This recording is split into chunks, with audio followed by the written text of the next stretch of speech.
What's up, everybody? Mike Golic Jr. here with you as always, former Notre Dame offensive lineman, current TNT sports broadcaster, here for the BR College Football Weekly stream. And this week, we've backed it off in time. Usually, you can catch us 6 o'clock Eastern on Tuesdays, but we got the first round of the College Football Playoff Committee's rankings coming out tonight. CFP Chairman Mack Rhoades, the athletic director for Baylor, going to join us in about a half hour here, answer some questions about what we saw from the rankings tonight.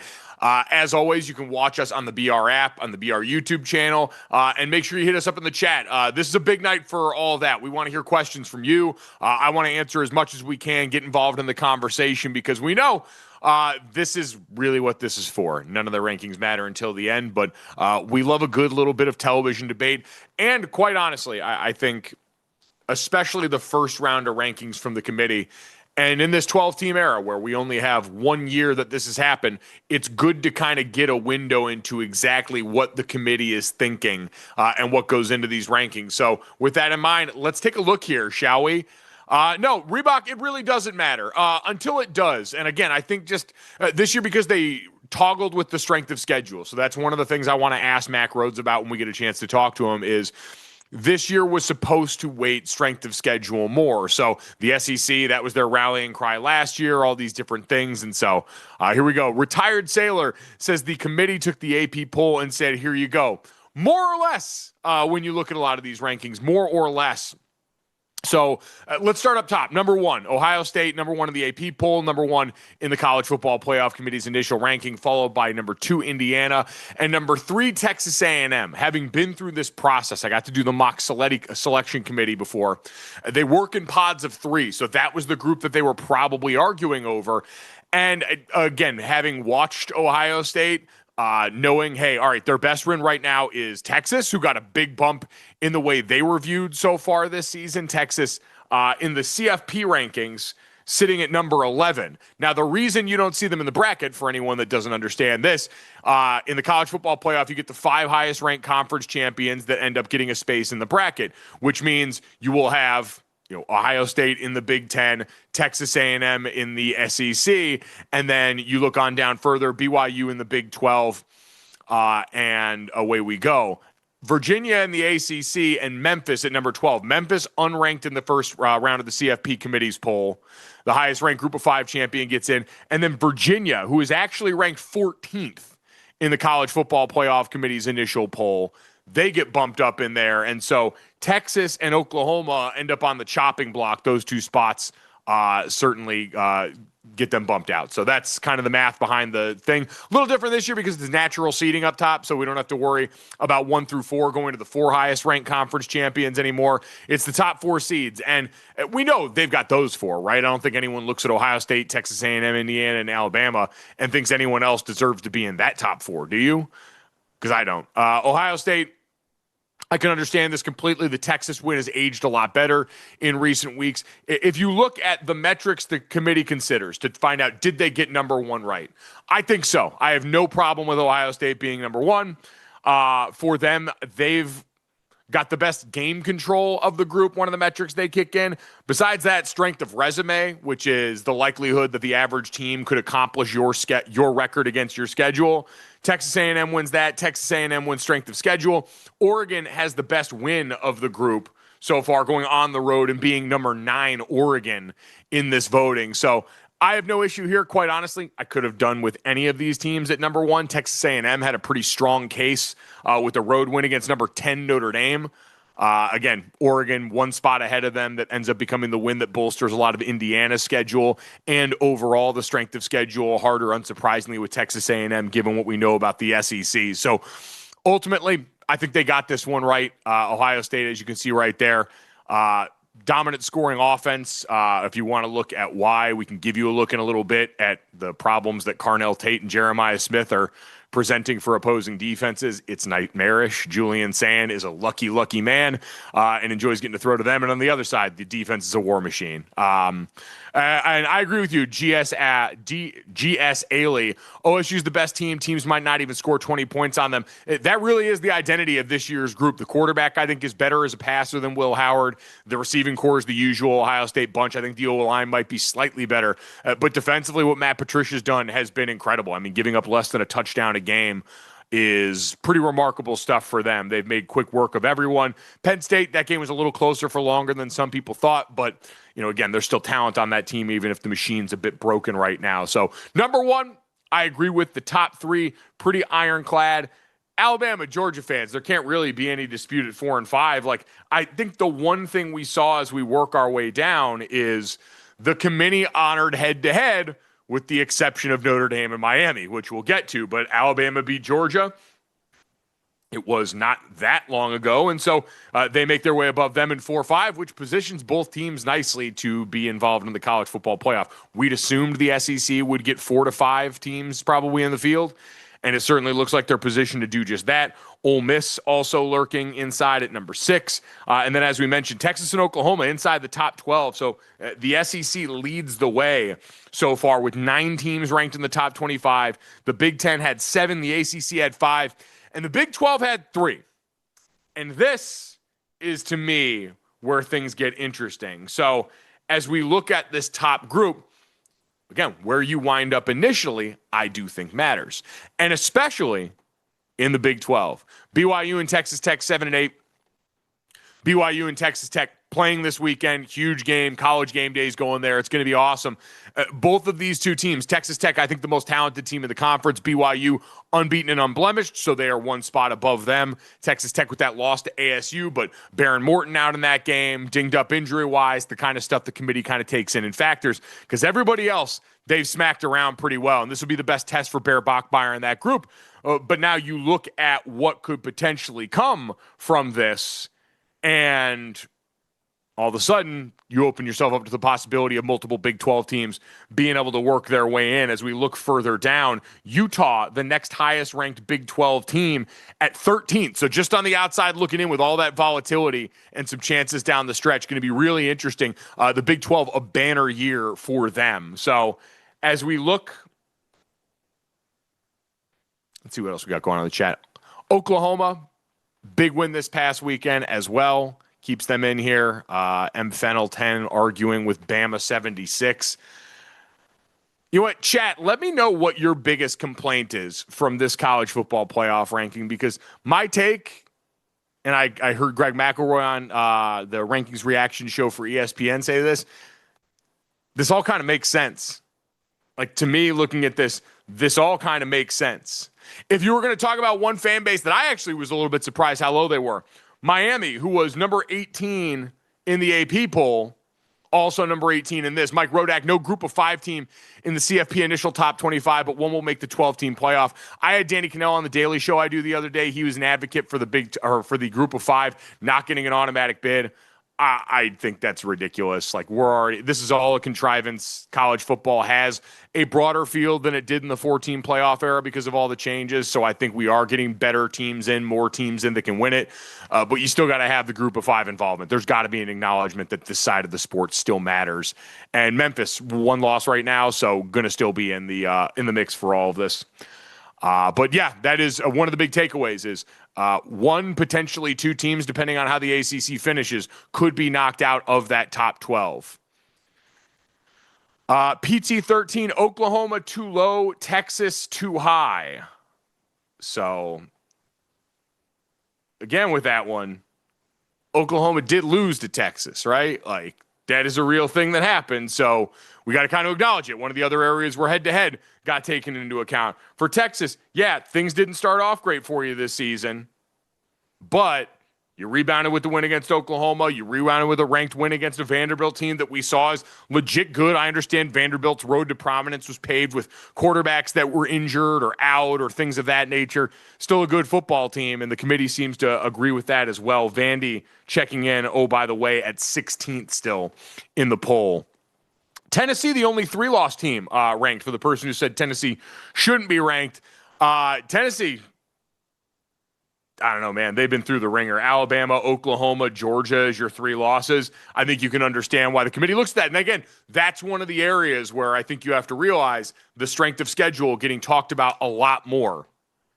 The strength of schedule being weighted a lot more. This is what the SEC wanted after Alabama getting left out last year, was to be rewarded for playing a punishing in-conference schedule, especially as the number of conference games became an debated topic this offseason. Let's talk about Miami, because if we're going to look at snubs, I do think Miami at 18 was a bit surprising. Notre Dame and Miami played in the first week of the season. Miami won that game. Notre Dame had a chance in the last drive to try and make it happen. But since then, Notre Dame has gone on, lost to Texas A&M, had a chance in the last play of that game as well, at home in the second week of the season, and then has rattled off a number of wins since then, 6 straight. Showed improvement every week. The Boston College game, a bit of an outlier, though there was dominance in that game. Just kicking in one poorly timed turnover kind of kept that from being the blowout that it should have been on paper, and quite honestly, watching the game back. And so Miami fans, I've heard from them all day saying Miami should be ranked above Notre Dame.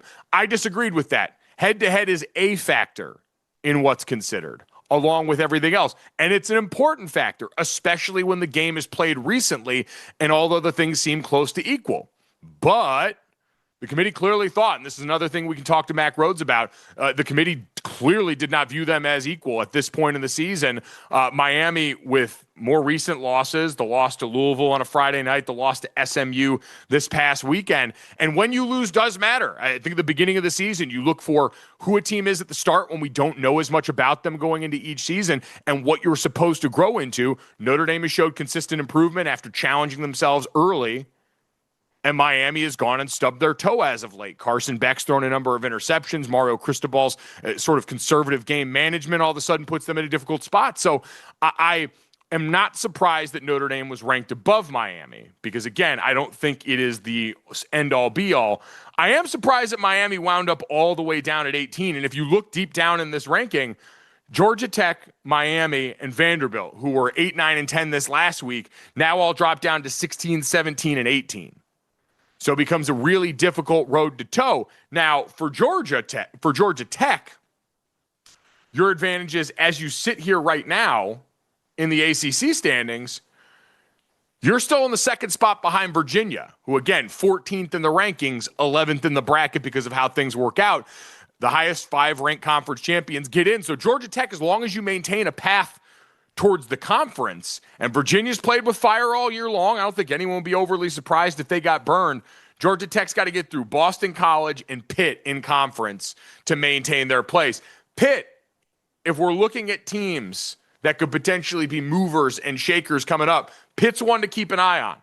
They've been playing a lot better since they installed their new quarterback in, and they're ranked 24th in this poll. And coming down the stretch of the season, they play Notre Dame, which is good for the overall boost in the rankings.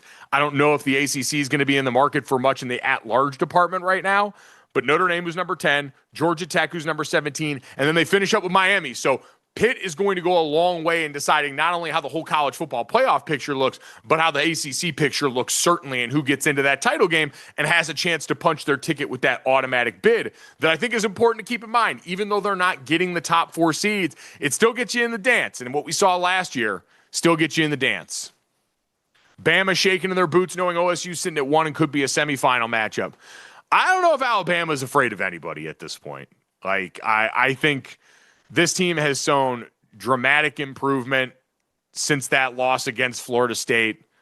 Offensively, they've been exactly what I expected Kalen DeBoer to be, reunited with Ryan Grubb, his offensive coordinator. So I think that's a team that right now, again, that the top 4 to me seems like a consensus. And remember, those are the teams that are earning the buys. Now, I understand that people getting the buys feeling some type of way they don't get to host a home game. I think that's bunk. I think they should get to. But that's not where we sit right now. So as far as the top 4 teams, as we sit, Ohio State, Indiana, Texas A&M, and Alabama would all get buys in the first round. And last year we had all the teams coming off buys lose. That was a lot more because of seeding and Ohio State just getting hot at the right time than it was, I think, anything to do with rest versus rust. I think we'll get a much more accurate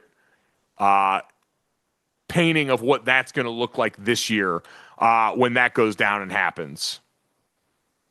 Ole Miss, by the way, one of the huge winners of tonight. Sitting there at 6 because when you look at Ole Miss's remaining schedule, the Citadel, Florida, Mississippi State. Mississippi State was giving everybody hell. Texas, that was a barn burner of a game they had to come back and win. Florida, we know defensively has been a tough out for most of this season. But for Lane Kiffin, who's the belle of the ball, still hasn't signed an extension yet. I don't know how nervous Ole Miss fans are. But they're in a great position to ride out this season, not have to worry about playing in the SEC championship game, which Lane was pretty outspoken about last year, about the benefits that could come from that. When everyone started politicking before the conference championship about would that loss end up costing someone in the college football playoff rankings, Lane has the chance to be the beneficiary that he kind of spoke into existence. Who is guarding Smith or Tate on Bama? I don't know. You guys want to see a couple of plays from the Penn State game that kind of shows you that is sort of the difficult question with these guys. Like if we want to go and look at exactly the mismatch problems that Ohio State creates with these two guys. Ohio State's used to having great receivers all across the board. Don't get me wrong.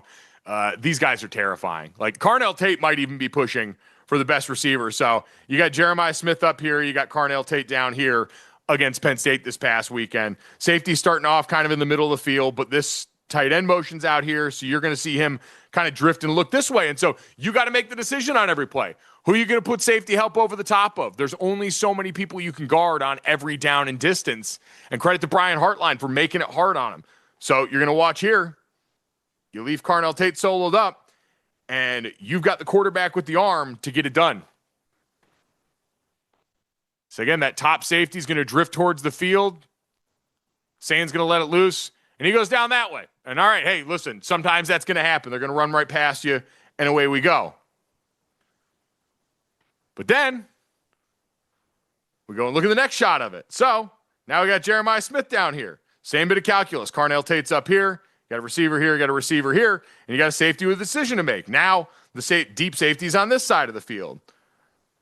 This other player's got to be conscious of this receiver right here. And so what does that leave? Jeremiah Smith with a press defender. Not great, Bob. Not great. So again, the round on the inside, going to end up holding that safety's eyes for just long enough. He's late getting back there because he's got to check the number 2 inside. And they got Jeremiah Smith going over the top on you. So whoever said that, yeah, I don't know a lot of teams in the country that got the firepower to check this guy. The team that I call my alma mater in Notre Dame had to face them in the championship last year with Emeka Egbuka, and it still wasn't great. This is just kind of what Ohio State does. It's the problem that these guys create week in and week out for opposing teams that makes it really, really tough. So from the top 4, let's move on to teams that could rise in the poll potentially, unless anyone else has a snub that they're really concerned about. Because overall, again, the group of 5 team not being ranked, it matters slightly less to me because they're still going to get in. We've got all these biases built into the model that are going to make it really difficult. As far as teams that could rise, you see right here, Utah, Louisville, Oklahoma, currently not in the college football playoff. Utah at 13, hanging around, matters. I think you look at some other teams. USC, who's laying back right now. See exactly where they're ranked. So USC is sitting at 19, but as we go along in the season, USC still plays Iowa and Oregon. Iowa, who was one of the teams I thought had more respect from the committee than I think people were expecting, sitting there at number 20. So if you're USC, you play Iowa and Oregon, a chance for 2 more ranked wins before the end of the year. I think pretty significant. We already mentioned Pitt. Plays Notre Dame and Georgia Tech, currently 3rd in the ACC standings, behind Georgia Tech and Virginia. So some shenanigans happens there. All of a sudden, Pitt works their way in, and away we go. Cincinnati, 3rd in the Big 12, and still plays BYU in a couple of weeks. Has a chance to at least impact this, but again, depending on what happens with BYU and Texas Tech this weekend, and then what happens with Cincinnati and BYU, the Big 12 championship is still your ultimate ticket into this. So not everyone down there is all the way out. Happy to see Washington get a little bit of respect from the community. I think they've been deserving of that for a while and haven't received it.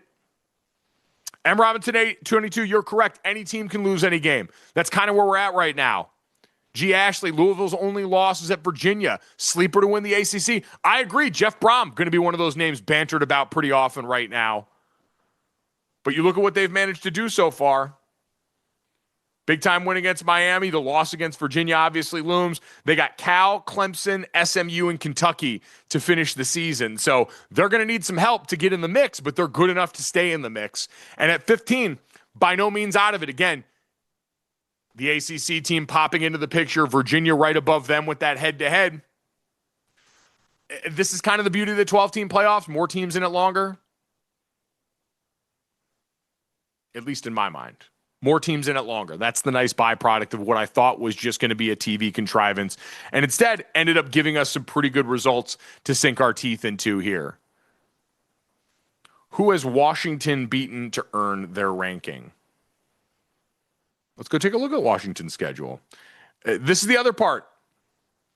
The eye test is a part of this. Washington lost to Ohio State, lost to Michigan.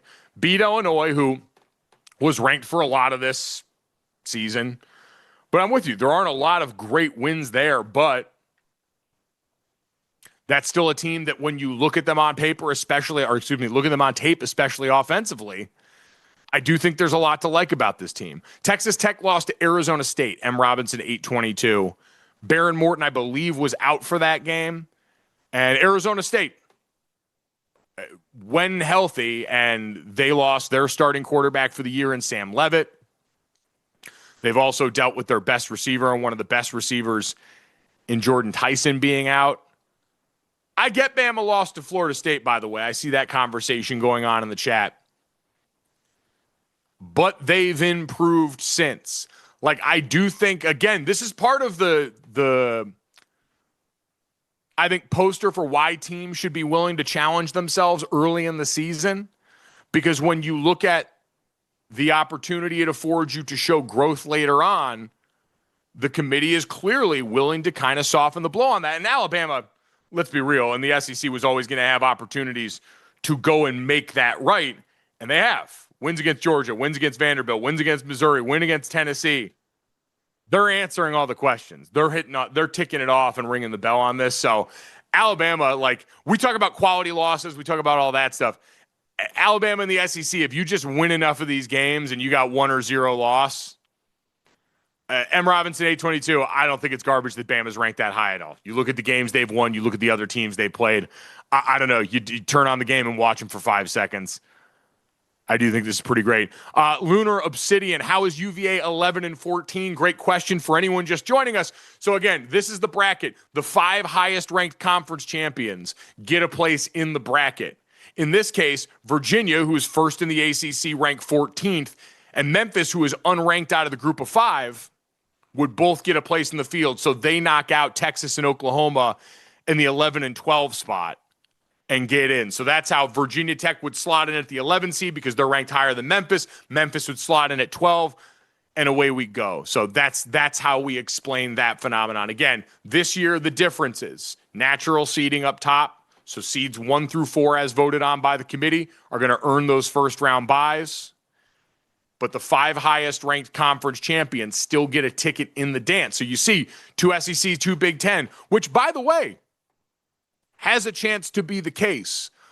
I think we've seen if you get a matchup between Indiana and Ohio State in the Big Ten championship, and they play a barn burner, and they both look great, I could see a world where they don't fall out of the top 4. They don't fall out of the top 2 if it goes well enough compared. The human committee is there to watch the games. And conference championship weekend, I just want to plant this seed now, is one of the only times the committee actually is together in the room watching all those games together. So all those voices, athletic directors, former coaches, all these different people getting a chance to watch this and kind of have those conversations live through game time in the room, I think it's super important to factor in on conference championship weekend. And one of those reasons I'm happy we have this seeding up top, but it creates some very interesting dilemmas as we get toward that weekend now. I believe I hear in my ear that we have our guest ready. And so if we don't, I take that back. We don't have our guest ready. All right, Mack Rhoades going to join us here soon, the CFP Committee Chair, Baylor Athletic Director. You saw him on with ESPN if you were watching over there already. And again, I think some very interesting questions and differences. to go and do their thing. So looking forward to hearing some of those things. Again, to me, a largely unassailable top 12. The Miami question is the one that looms largest for me, and that is also, I think, just, hey, when you lose matters, how you lose matters, and who you lose to matters. And Miami, boy, this year, like his job's not in jeopardy, but Mario Cristobal, for this to happen 2 straight years with the level of investment in that program, with a portal-in quarterback who has come with high expectations, Cam Ward last year, Carson Beck this year, and I never thought Carson Beck was a number 1 overall pick, but he's a very good college quarterback. The turnovers have bit him at the wrong time, and it's created a really difficult situation for them now. Andy Zamora, 24. Bama should definitely be 5 max. Who are you putting it for? Can't put Georgia above them. They just won that game recently. So I don't know. I'm more than happy to listen, but until you provide me with the team that should actually be 5 above them right now, I'm going to have to wait and see. They don't play Ole Miss this season. Can we talk about Missouri and Tennessee? They don't have any ranked wins. Tennessee is one of those teams that is rewarded, I think, by nature of the changing means of assessing strength of schedule this year. Said that right off the top. You look at the 3 teams they lost to, and they're 3 teams highly valued by the committee.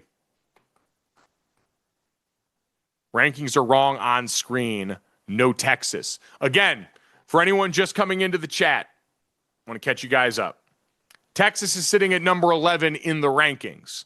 They are not number 11 in the bracket because the 5 highest ranked conference champions get in there.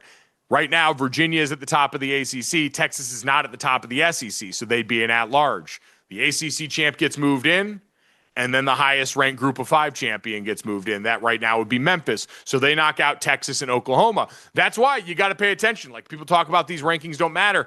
The 11 and 12 spot as it sits right now, that's the danger zone.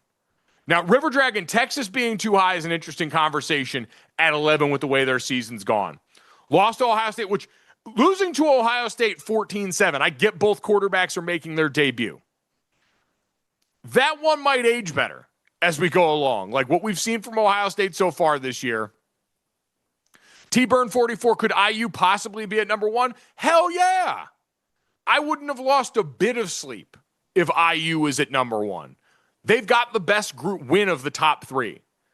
Again, Ohio State's beat Texas, which is a win that has aged better based on what Texas did to Vanderbilt, the comeback against Mississippi State. We're not going to talk about what we all had to watch in that Kentucky game. I think Kentucky just kind of does that to teams this year. But that win's aged better for Ohio State. Indiana going on the road and beating Oregon right now, as the committee ranks it, is the best win on the table. Just behind that, Texas A&M with a road win at Notre Dame. In dramatic fashion, Texas A&M's won games a lot of different ways this year. Buckeye 22. Listen, I get it. I understand. If it was my team, I'd probably do that. Bama 76. How can Texas be too high with Notre Dame being higher and they have the same record? Fair point. Fair point. You look at Texas, win against ranked Oklahoma, which is big time. Win against Vanderbilt, who was top 10 at the time, and played Ohio State close at number 1. I think the Texas conversation is as much about how it looked for a long time, and this is where, again, this is sort of an inexact science. This isn't the BCS computer, even though the results end up mimicking it a lot. Like, for a while, Texas looked lost. The offense, I should say. The defense has been incredible all year long. Anthony Hill Jr. and that group have been sensational. We've talked about them here. But the Texas offense for a while looked really broken. It looked like Arch Manning might have been played banged up for a while. He didn't look comfortable. And in recent weeks, that settled in. The last 2 games, Arch up over, 330 yards passing in both games. And it's just looked more dialed in. Ryan Wingo's been a lot better for them as a big play weapon. So, again, I think that's as much like it took Texas a little bit longer, especially after how bad it looked against Florida and how bad it looked for a little while there. But I don't know. That one to me is, I think, one of the more valid points. Texas versus Notre Dame and how those teams continue to stack up, especially because when you look down the stretch, like if you're Texas, you got a chance to put it on wax at Georgia, and then Texas A&M to finish the season with Arkansas, who'd be a common opponent with Notre Dame, wedged in the middle. Notre Dame, the only ranked win they've got potentially available to them the rest of this year is Pitt. You got a night game against Navy, and then you got Pitt, who snuck into the CFP's top 25. And as we said before, is going to factor really prominently into what happens the rest of the season. So you look at that. I mean, Notre Dame's remaining strength of schedule, I don't have it in front of me right now, but lower. They're through the meat of their schedule in the toughest part right now. Pitt's not going to be a slouch, but the point is for resume boosters, if you're Texas, you handle business and you're going to jump them. I have no doubt about that. Notre Dame going to have to start worrying about that danger zone there. But again, at Georgia and home versus Texas A&M, you win both of those, you're golden. Like all you got to do if you're Texas is win. And then everything else is right out in front of you. Because we know, again, in this year, strength of schedule is going to drastically favor. Oh, Solder, what'd I do to make you mad? What are you mad about? You can tell me. IU did look dominant against Oregon. I agree. Now, Oregon has a weird conundrum because their best win is an overtime win against Penn State at this point, the win against Northwestern. Is that what we're talking about? Like, those are just kind of the breaks at this point. They've got Iowa, USC, Washington left on the schedule. So, again, they're going to have plenty of resume boosters and be fine. So I think you're going to be in really good shape. And Indiana just looks great. Like, Fernando Mendoza's incredible. Elijah Surratt at receiver. The offensive line's a little better than last year. SE Older 13, I don't know if that's for me, but I love you too, and I appreciate that. I guess this is a good reminder. We said this off top. Spending time getting too mad about this. While it's great for us who do this for talking, not something we need right now. Andy's Omar at 24. We didn't know who Penn State was until after Oregon beat them. That is fair. And I do think considering the context of each game at the time is an important part of that conversation. But as we go along, they're not going to consider the number that was in front of the name of the team at the time. They're going to consider who that team is now and the quality of that win and how it's staged. That's just the reality of how this has always been done. And college football's got a disparate scheduling problem. And so I get Drew Aller. I mean, Drew Aller was a Heisman for some of you. He wasn't in the Heisman conversation for me.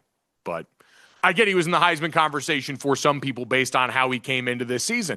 And again, there was a ton of talent on that roster.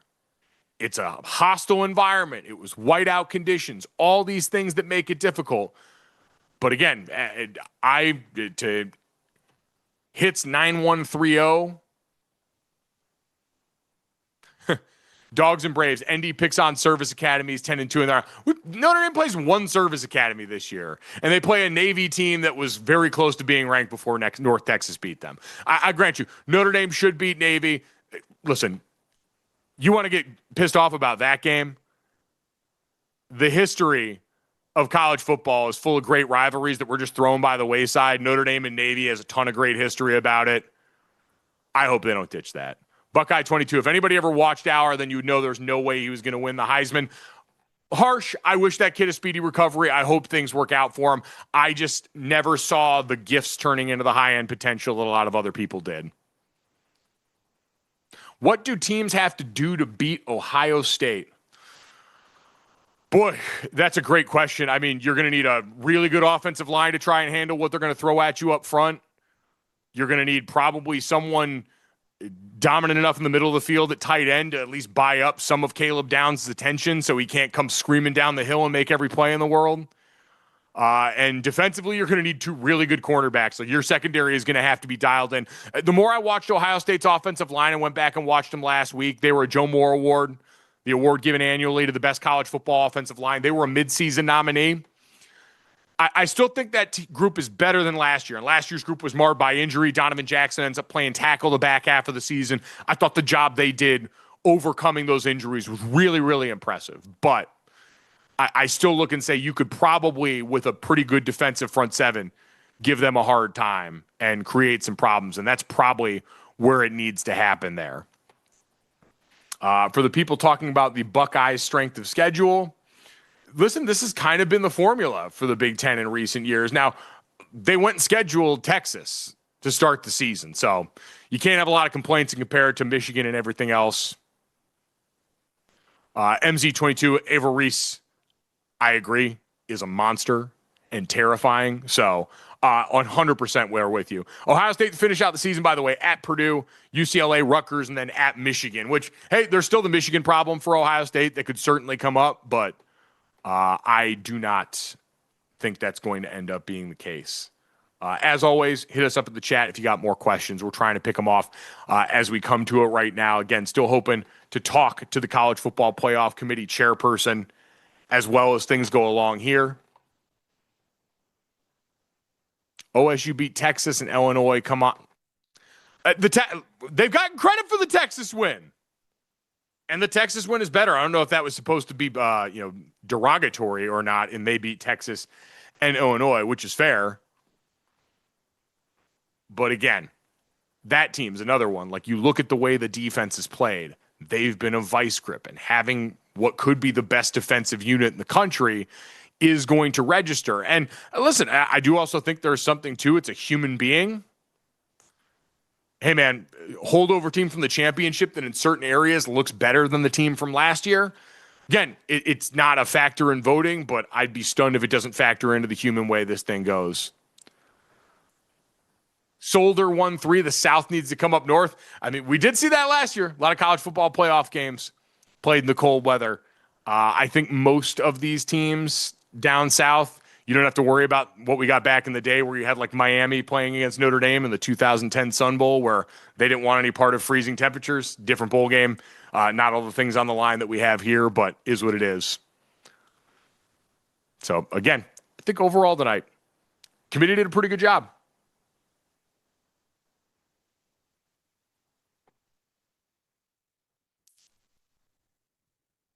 Scoop of the truth. SEC is the best conference in football. I think that seems pretty obvious. Again, if you're looking for the overall takeaways tonight, SEC led the way with 9 teams in the top 25. The Big Ten had 7. The ACC had 5. The Big 12 had 3. And I understand the Big 12 only had 3, but they've got 3 inside the top 13. Which I think is going to go a long way.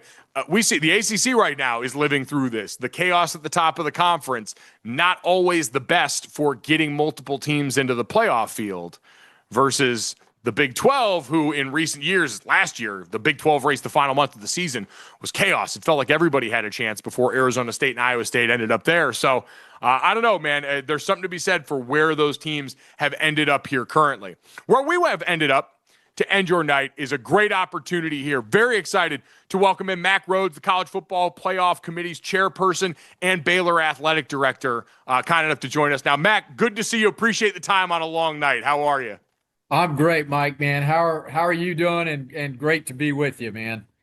I'm doing well. I'm excited because we're getting ready to play more November football. We've got the first round of the rankings that matter here. And so I guess for you guys, let's start off up top. The first time you guys get to have this debate, and having gone through the exercise before, I remember it happens in pods of 3. So you had 3 great teams to consider up top in Ohio State, Indiana, and Texas A&M. How close was that debate for who would ultimately end up at number 1?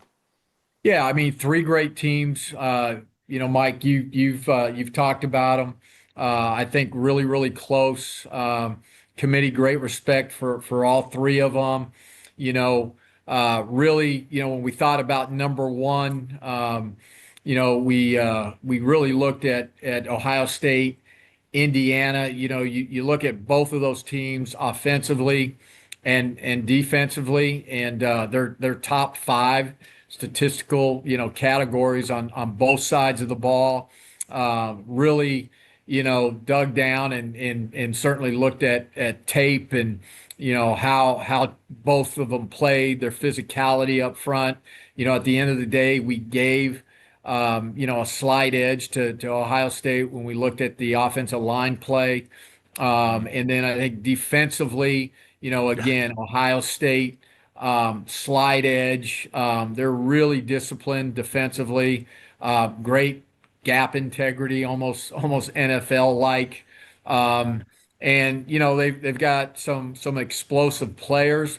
But again, when you're talking about Ohio State, Indiana, and Texas A&M, I mean, the margin between each is really, really, really slim. And so just, trying to find, what the separator is. And, you look at, the games, Ohio State, wins against certainly Texas and Washington, and then Indiana, Oregon and Iowa. So again, really two comparable teams. And again, a great team there, Texas A&M at number 3. Certainly great teams up top, a top 4 that makes a ton of sense. I think some of the places where it started to get interesting, down at 10 and 11, there was a lot of conversation in here about Notre Dame and Texas, both teams with 2 losses right now. Notre Dame's to start the season. Texas coming online late. What was the big differentiating factor in Notre Dame being ranked just 1 spot ahead of Texas? Yeah, that's where we really started talking about, 2 loss teams. And, I think for us, Notre Dame, the 2 losses, total of 4 points. When you look at the A&M game, a missed snap on an extra point. And you think about Notre Dame, its last 6 games, 6 straight wins. Jadarian Price, Jeremiah Love, Jadarian Price, probably the best backfield in the country. Certainly going into the Southern Cal game, they lost their starting center. It didn't matter. They overcame that. So just really, really good. And I think with Texas, starting to trust them. When you think about, the win, they looked like we thought Texas was going to look, probably early on against Vanderbilt. And so again, those 2 teams really, really close, but the edge to Notre Dame, I'd say, Notre Dame maybe, some question marks first couple games defensively, but feels like they've got that solved, and now are really, really good on that side of the ball as well. And you talk about Carr at quarterback. He's done a great job of just managing the game. He's not made any big mistakes. He throws a great deep ball. And again, don't know if it's fair, all the expectations on Arch, Manning, but he looked terrific against Vanderbilt. And I think, Texas is a team right now that's starting to play really, really well. Certainly have played their best ball of late, and we know that factored in a lot to this. Is that what ultimately undid Miami? We saw head-to-head mattered a lot in a lot of the rankings, Louisville and Virginia, certainly Alabama and Georgia in the top 10. Notre Dame at 10 and Miami, who beat them in week 1, all the way down at 18. How did you arrive at that big of a gap between those 2 teams now? Yeah, I think it's, Miami's body of work and just, their most recent games, when you think about, just the last few games, the loss to a Louisville, the loss, in overtime at SMU. The committee thinks that Miami's a really, really good team, not necessarily playing their best football right now, especially offensively. I think, Miami, when we think about the rest of their schedule, I think they've got an opportunity to, be more consistent. That was a word that we, used with Miami, inconsistent. They just have been, inconsistent lately. And so, again, we look at the head-to-head, particularly when they're really 2 comparable teams. But again, I think those 2 teams right now are on different paths. Certainly a lot of change in the season for them. One thing that always comes up, as we know, the 5 highest ranked conference champions end up making their way in, which paves the way for a team from the group of 5, group of 6 to do so. And Memphis, the representative now, wasn't ranked in the top 25. How close were they into breaking into that group where they currently sit? Yeah, they were close, quite frankly. when we looked at the rankings 23 through 25, they were in that mix. And we had a lot of robust conversation. You think about Tennessee at number 25, 3 losses, a lot of conversation about them versus a Memphis. Tennessee's 3 losses are to, top 12 teams. And then you looked at, both had a common opponent in UAB. Tennessee soundly beat a UAB, and Memphis lost to UAB. That was hard for the committee, quite frankly, to reconcile that loss, but still feel like Memphis is a really really good team. They've got the head to head over South Florida, so they were right there, Mike, in the mix. As we look at this year's college football playoff rankings, I know one of the biggest changes had to do with the metrics surrounding strength of schedule and how that was factored in. Where would you say that was felt the most? Was there a team where that change this year ended up being a bigger deciding factor? I don't, yeah, and I'm just recollecting, and I'm going back to all of the conversation. I don't know that there was, any one team where that really really stood out. Again, you know, we've got all of the metrics at our disposal when we think about schedule strength, and we tweaked that, where we gave more weight to stronger teams. So that was an adjustment for us this year. We introduced the new record strength metric, but we looked at all of it. We certainly looked at all of the statistical data. So I don't know that there was any one when we looked at schedule strength that really moved a needle for us or changed our mind significantly. Do you remember what was the most maybe contested debate in the room, especially maybe as you get around that 10 through 13 range of the teams that would be in if it ended today? Yeah, I think a lot of conversation about Oregon. Ranked top 10, number 9. Uh, Not a signature win to this point in time. We certainly talked about, the loss to number 2 to Indiana, close game in the fourth quarter. I think Indiana went up by 7 with about 6 left in the fourth quarter, if I remember right. So we talked about that. Their record strength was at 19, which the lowest when we look at the top 10. And so we really had great debate and discussion about on film, who are they. Our coaches, we rely on our certainly our coaches when we think about game film and tape and looking at their physicality, Oregon's physicality up front, both sides of the ball. They're really good at the skill position. Really good quarterback play up to date. So that there was a lot of debate there. There certainly was a lot of conversation again about Notre Dame. With the two losses, had a lot of conversation, about Virginia at the 14 spot.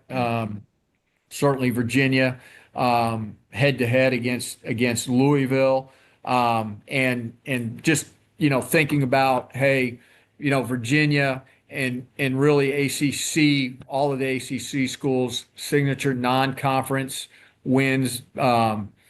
Their lack of, and so a lot of that was part of our debate and discussion.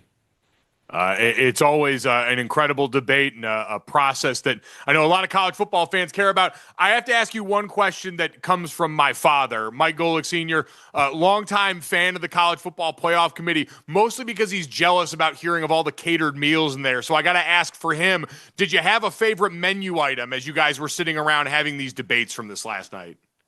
I'm telling you, they had a variety of sliders last night. It was Oh. like, I think it was even Wagyu, and so pulled pork, buffalo chicken. That helped the meeting maybe go by a lot quicker, a lot faster. So it's I tell you, Mike, it's such an honor and a privilege, and to work with the other 11 committee members. Of course, we're missing Randall, and we our heart goes out to Randall and Marianne, and can't wait for him to be back next year. But great group of people.